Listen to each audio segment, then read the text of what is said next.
Hey guys, this is Aaron Etheridge, president of Console Classics. This is a brief review of Atari's new release, Star Raiders for the Xbox 360. For those of you who may not know it, the original Star Raiders was a groundbreaking space combat game from the late 70s. This newest release is a re-visualization of that same classic theme.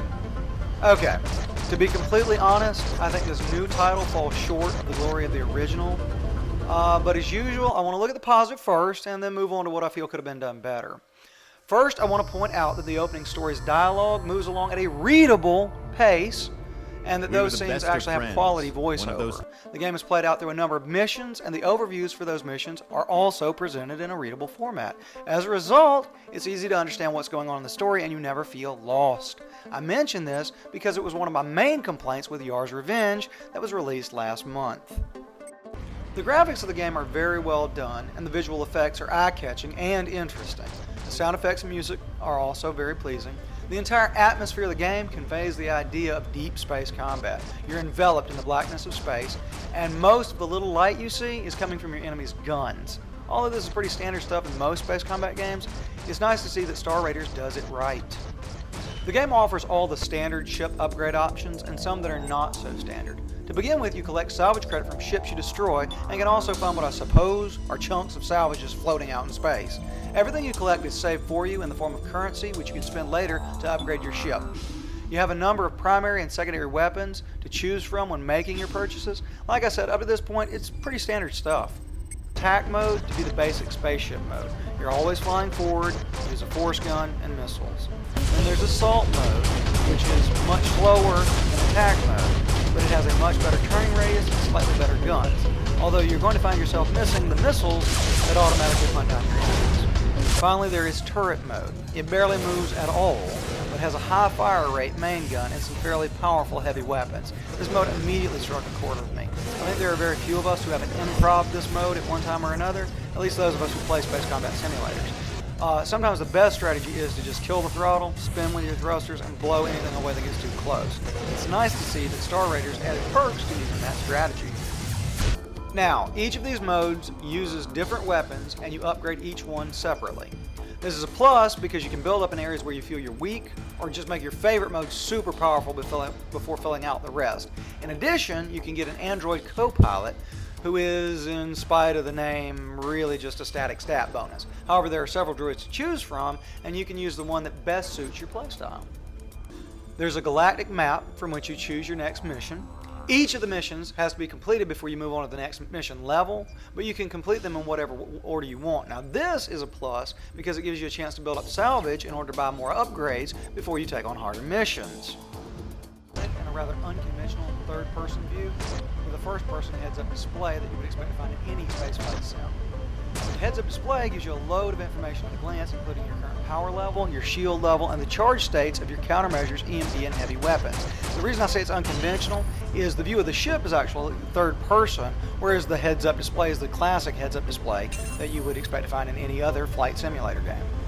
Those were the good points. Sadly, this is where my review has to make an almost cataclysmic change. First, I want to say that I tried to play the Xbox 360 version.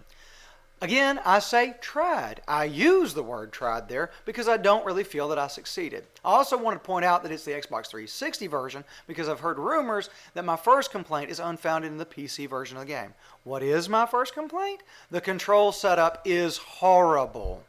Now, I don't say that lightly, and I have a lot of experience in this particular field to back up my feelings here. I've played space combat games ranging from the original Star Wars, and I mean the original Star Wars arcade game, through goodly sections of the Wing Commander and X-Wing series right up to the brand new Black Prophecy.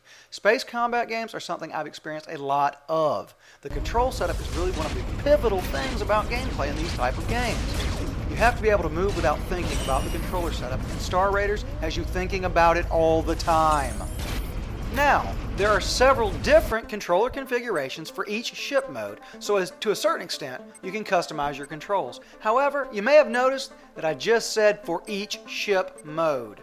That's because each ship mode has a different controller setup. So you have to get used to 3 separate controller settings as you play through the game. You have to be so familiar with each one that you can switch from one form to the other and know just which controls do what in your current ship configuration.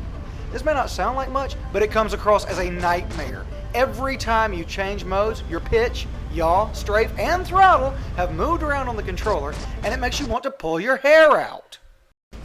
I'm certain that given time, you would naturally get used to each mode, but that's not really the point. Back at the whiteboard where this idea was first being discussed, one of the junior interns should have stood up and said, each mode needs to use the same controller layout. That's just common sense. Sadly, he didn't. The only thing this adds to the game is challenge, but since the challenge is figuring out how the controls work and not the challenge of facing enemies, it just comes across as annoying. I mean, it would be like watching an NBA game where all the players had to stay on their knees. The game would certainly be more challenging, but I don't think it would be more fun. Another thing that drives me crazy is that you can't set the throttle where you want it and leave it be. You have to push forward on one of the sticks. Now, I can't tell you which one because I don't know what mode you're in right now, but one of the sticks hits the throttle as long as you push it forward. This is another classic standby of games like this that was changed for no reason that I can see.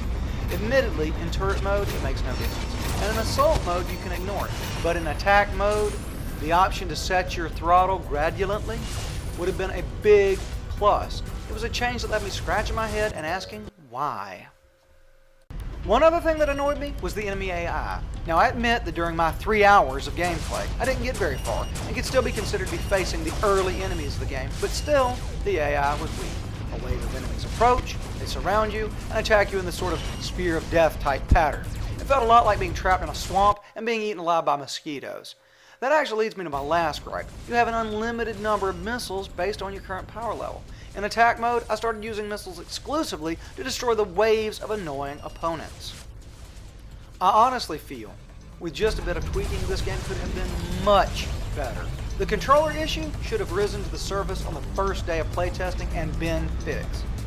Set throttle is also an old space combat standby and shouldn't have been messed with.